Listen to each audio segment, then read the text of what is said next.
안녕하세요. 여러분의 비전을 비즈니스로 디자인해드리는 디자이너 이지연입니다. 벌써 9번째 시간인데요. 지난 시간에 이어서 베트남 자연주의 컨셉과 관련된 비즈니스를 이번 시간에도 소개해드리겠습니다. 자연주의 하면요. 가장 잘 유용하게 쓰일 수 있는 분야가 바로 화장품입니다. 저도 이 분야에 대해서 어떤 로컬 브랜드가 있을까 굉장히 궁금했는데 제 눈에 들어온 한 브랜드가 있었습니다. 바로 스키나입니다. 브랜딩 하면 브랜드 스토리가 굉장히 중요하잖아요. 스키나 같은 경우는 베트남의 마지막 왕조의 황실에서 쓰인 비밀 그 레시피를 가진 화장품이라는 브랜드 스토리로 굉장히 제 호기심을 자극하더라고요. 그래서 바로 스키나의 CEO인 크리스티 호를 만나봤습니다. 오늘은 그 스키나에 대한 내용을 여러분께 들려드리도록 할게요. 디자인 6번째 제목은요. 리스크를 안고 자신의 확신을 실행하는 용기라고 제목을 달아봤습니다. 먼저 자연주의와 함께 크리스티 호가 가지고 있는 강점, 바로 미국에서 화장품을 공부한 거죠. 이런 경험을 가지고 어떻게 스키나를 만들었는지, 그녀가 가지고 있는 디자인의 핵심 구성 요소 함께 알아보도록 하겠습니다. 네, 자연주의에 대해서 지난 시간에 말씀드렸고, 특히 이 자연미와 관련해서 우리가 어떻게 관통하는 화장품 사업이 있는지 바로 스키나를 통해서 알아볼게요.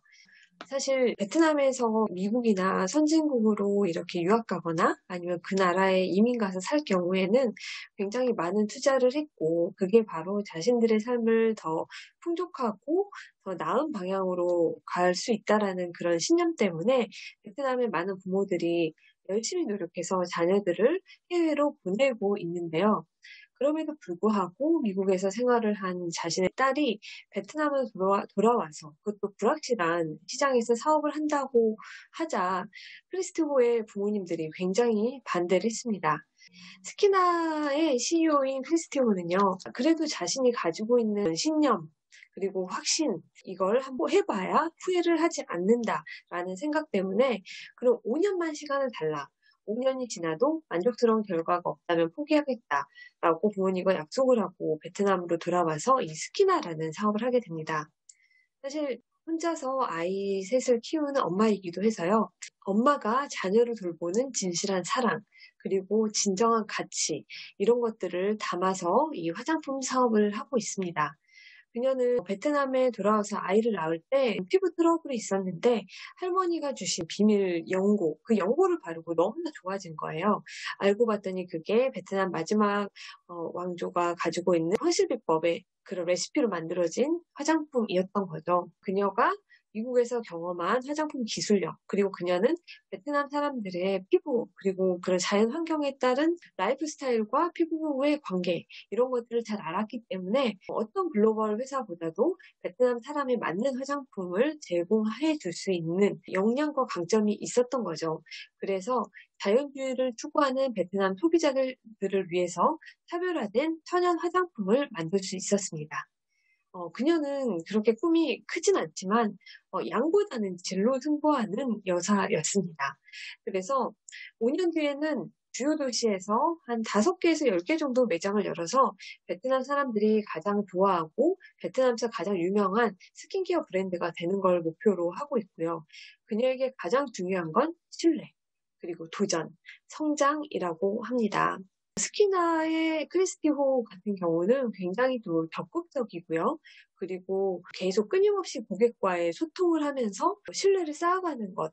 그게 굉장히 베트남이라는 시장에서 사업을 하는데 중요 요소라고 강조를 해주고 있었는데 그녀의 삶 자체도 모든 순간에서 만난 사람에게 진실로 다가간다는 게 저와의 만남에서도 굉장히 느껴졌습니다. 이런 말이 있습니다.